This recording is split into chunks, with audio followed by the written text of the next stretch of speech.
नमस्कार दर्शकों, मैं हूं प्राची अधिकारी। नमस्कार बंधुओं। ये खबर है गोपालगंज बिहार से। यहाँ पर 13 साल की लड़की गोल्डी की गुमशुदगी का मामला जब पुलिस दर्ज नहीं कर रही थी। गोपालगंज पीएस में काफ़ी खामोशी छाई हुई थी।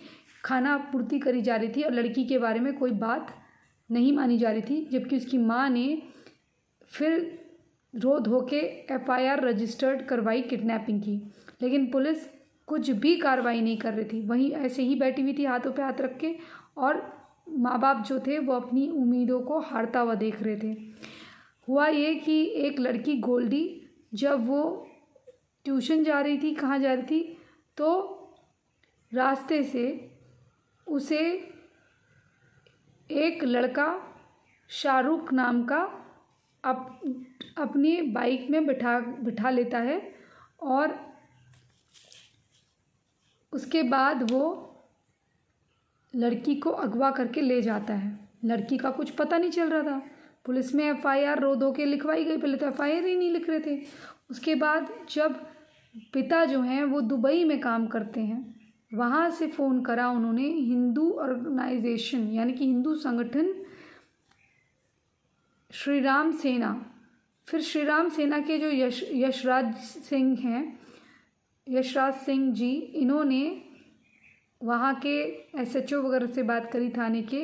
फिर पूरी बात होने के बाद लड़की को लाने का दबाव डलने लगा, तो औरंगाबाद से वो लड़की बरामद हुई है। अब आप सोचिए कि इनके तार कहाँ से कहाँ हैं, कहाँ औरंगाबाद है, कहाँ ये है इनका गोपालगंज। अब आप देखिए इस प्रकार की ये घटना का मामला दर्ज हुआ। फिर एक मामला और है, ये आज़ाद नगर थाना क्षेत्र का है, जमशेदपुर। यहाँ पर एक हिंदू लड़की के साथ शादी की जाती है, बिल्कुल हिंदू रीति रिवाजों से। उसके बाद लड़की को पहले तो प्यार के झांसे में फंसाया जाता है। आज़ाद नगर थाना क्षेत्र का है, जमशेदपुर का ये मामला, झारखंड। उसके बाद जब लड़की पूरे प्यार में फंस जाती है तो हिंदू रीति रिवाजों से जो है आदमी उससे शादी कर लेता है। समत खान नाम है आदमी का। समत खान उससे शादी कर लेता है साहिल सिंह बन के। अब जब शादी कर लेता है, लड़की का बच्चा हो जाता है, 2 बच्चे हो जाते हैं, एक 10 साल का, एक 2 साल का। फिर उसके बाद जब बच्चा हो जाता है, 2 बच्चे हो जाते हैं, तो तुरंत उस पर धर्म परिवर्तन का दबाव डालने लगता है और धमकी देने लगता है। और जब लड़की नहीं मानती है तो उसको छोड़ने की धमकी देने लगता है। उसको मेंटल और फिज़िकल टॉर्चर दोनों देता है, यानी कि शारीरिक और मानसिक उत्पीड़ना देता है, उसको उत्पीड़ित करता है। अब लड़की जो है बच्चों के खातिर, शादी के खातिर इस्लाम कबूल लेती है। फिर मना नहीं करती, इस्लाम कबूल लेती है। उसके बाद ना इस्लाम नहीं कबूलती, इस्लाम कबूलती है। और उसके बाद जो आदमी है वो दूसरी शादी भी कर लेता है। अब जब दूसरी शादी कर लेता है तो दूसरी शादी वो मुसलमान से ही करता है। तो वो कहता है क्योंकि मुसलमान है और इसको मैंने ज़्यादा हक दिया है, इसलिए जो तुम है तुमको ज़्यादा हक नहीं है, और मैं अभी तुमको अपने घर भी नहीं ले जा सकता, तुम अपने घर जाओ। लड़की जो है वो अपने परिवार वालों के साथ ही रहती है। इसके साथ वो 1 आध दिन ही रही, वो भी इसने अपने माता पिता के वहाँ नहीं रखा, उसको अलग से रखा। फिर लड़की अपने घर वालों के पास आ गई।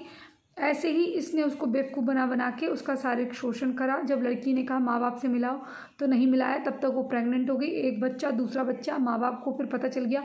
लेकिन ये कैसे माँ बाप हैं जिनको पता नहीं है लड़के के घर वालों का, और उसके बावजूद भी वो इस तरह की शादी को एक्सेप्टेंस देते हैं। फिर ये कहा जा रहा है कि लड़की मजबूर है अपने माँ बाप के साथ रहने के लिए, लेकिन लड़की उसके साथ पहली बार में क्यों नहीं, मतलब उसको आपने पता करा सारी चीज़ें, और लड़की ने इतनी पागल थी कि वो अपने माँ बाप के साथ नहीं ले जा रहा था। जब कोर्ट मैरिज नहीं थी, कुछ नहीं था, तो कैसे तुम अपने घर चले गए उसके साथ, ये सब कर लिया फिर बाद में। और 2 बच्चे भी पैदा कर लिए। अब वो थाने में ये इसकी रिपोर्ट लिखाई गई है, शिकायत लिखाई गई है। और फिर लड़की को पुलिस ने ये भी पता करके बताया कि पंजाब में भी पैसों की ठगी इसने करी हुई है। वहाँ पर भी ये साहिल सिंह, ये कुछ नाम से साहिल सिंह नाम से ही वहाँ पर जिशान समद खान उर्फ जिशान नाम से वहाँ ये फ्रॉड करके आया है।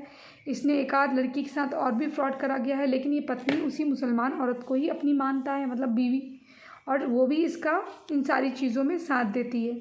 अब आप क्या सोचते हैं इस घटना के बारे में, लिख के मुझे बताइए भाई, क्योंकि इस तरह की अचंभित करने वाली घटनाएं जो हैं मुझे बहुत ज़्यादा असमंजस में डाल देती हैं कि लोग इतने पागल होते हैं, या इनकी क्या है, ये परवरिश की तो बहुत बड़ी कमी है, लेकिन दिमाग भी कहीं बेच आते हो क्या?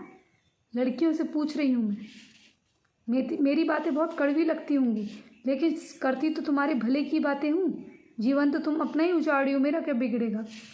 चलिए, इसी संदेश के साथ मैं प्राची अधिकारी आपसे विदा लेती हूँ। जय जय हिंद, जय जय भारत, वंदे मातरम। अगर आगे कुछ होता है तो मैं अपडेट देते रहूँगी आपको। जय श्री राम।